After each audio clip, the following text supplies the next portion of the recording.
Bonjour à toi chers spectateurs et parlons de ce film étrange qui se nomme Si j'étais un homme, réalisé par Audrey Dana.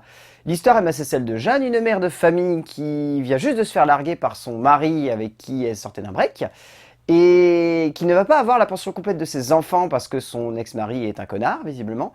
Et en fait ça va tellement l'énerver, elle va tellement renfermer ça en elle-même que ça va développer une excroissance sur son corps qui se nomme un pénis. C'est littéralement ça l'histoire de Si j'étais un homme, c'est littéralement ça. C'est l'histoire d'une femme qui est tellement énervée qu'elle n'est pas capable de faire ressortir ça, et ça va ressortir sous la forme d'un pénis, qui va lui arriver entre les jambes. Alors c'est pas l'un des pires films qu'on ait vu depuis très longtemps, parce que très franchement il y en a des mauvais dans la production comique française, néanmoins c'est quand même un film qui se développe sur un concept qui est extrêmement barré, qui... Comment dire ça subtilement? Qui est con.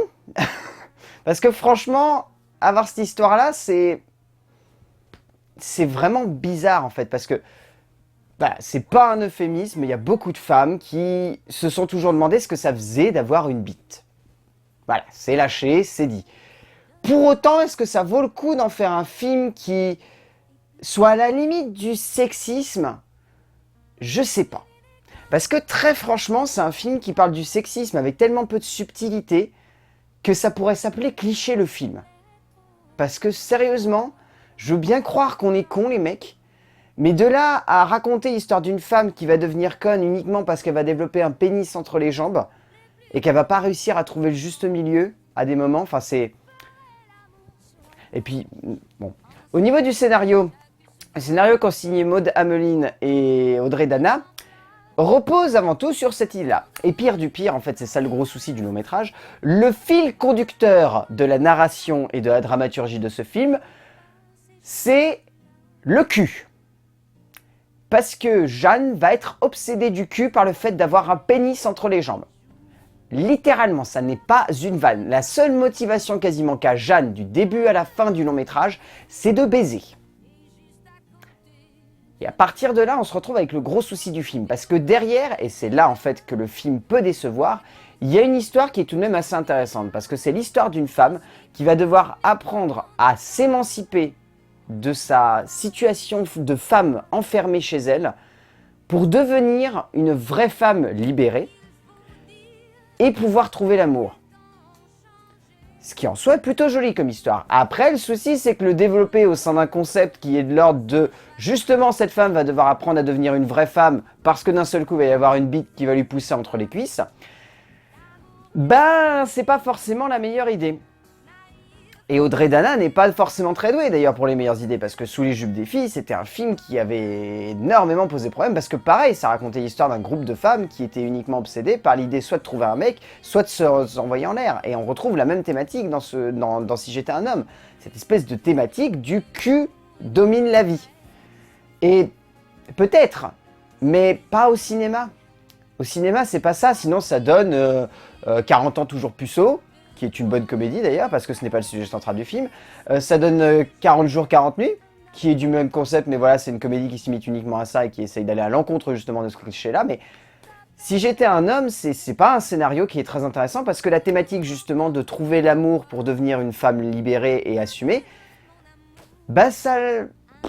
ça rend pas le personnage intéressant, et puis ça la rend limite antipathique. Il y a des moments où le personnage n'est pas du tout intéressant, parce qu'elle est extrêmement banale, et voire même limite odieuse. Ouais, odieuse.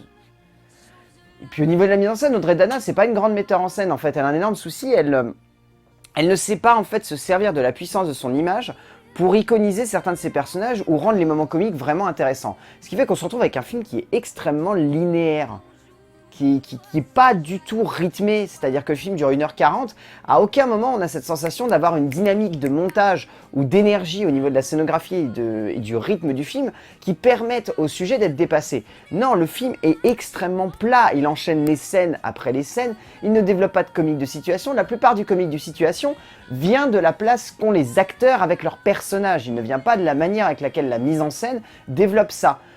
Et puis... ouais, ce résultat, ça donne un truc, enfin c'est vraiment une mise en scène du cul, pareil. C'est une mise en scène qui va filmer des boules, c'est une mise en scène qui va filmer des cuisses, c'est une mise en scène qui va filmer des nichons. Punaise, si c'était pas réalisé par une meuf, on pourrait se dire que ça serait réalisé par Fabienne Tignente, tellement c'est beauf comme film. Vraiment, il y a des moments, il y a des scènes, je veux bien croire qu'il faut jouer avec les clichés, mais là, Audrey Dana, elle passe pour la femme la plus beauf du monde. Hein. Sérieusement, enfin, la manière avec laquelle elle filme les culs et les seins des filles, enfin, c'est vraiment beauf. Hein.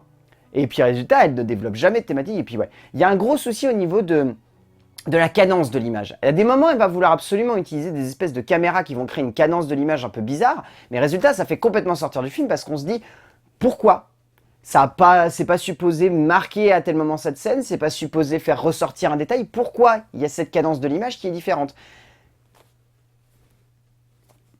Au niveau du casting, en fait, la seule qui marche pas, c'est Audrey Dana. Parce qu'Audrey Dana, en fait, déjà, c'est un film où elle se met en scène, où elle écrit un scénario à sa gloire. Enfin, le personnage qu'elle joue n'est pas intéressant, et puis en plus, la manière avec laquelle elle le joue, elle est très caricaturale, et c'est pas du tout intéressant. Alice Belaïdi et Christian Clavier, eux, par contre, sont étonnamment très bons. Il y a vraiment des séquences où ils sont plutôt drôles. Et ouais, ils marquent bien au niveau des personnages. Eric Emosnino a toujours le même rôle, encore une fois. Mais il est tout de même assez touchant durant certaines scènes. Mais voilà, au final, c'est... Si j'étais un homme, c'est un film qui ne fonctionne pas parce qu'il est pourri jusqu'à la moelle par son concept. Alors que s'il arrivait à dépasser son concept, ça pourrait être une comédie plutôt intéressante. Mais hormis en se reposant sur ses acteurs et sur 2-3 instants de cinéma, le film Si j'étais un homme d'Audrey Dana est pas bon. Et juste pas bon, c'est pas une purge, c'est juste un mauvais film. Et ce qui fait que ça fonctionne pas. Donc, passez votre chemin. Sauf si vous vous êtes toujours demandé ce que ça faisait d'avoir une bite entre les cuisses, mesdemoiselles. Mais je pense qu'il n'y a pas besoin de voir ce film. Voilà. A plus.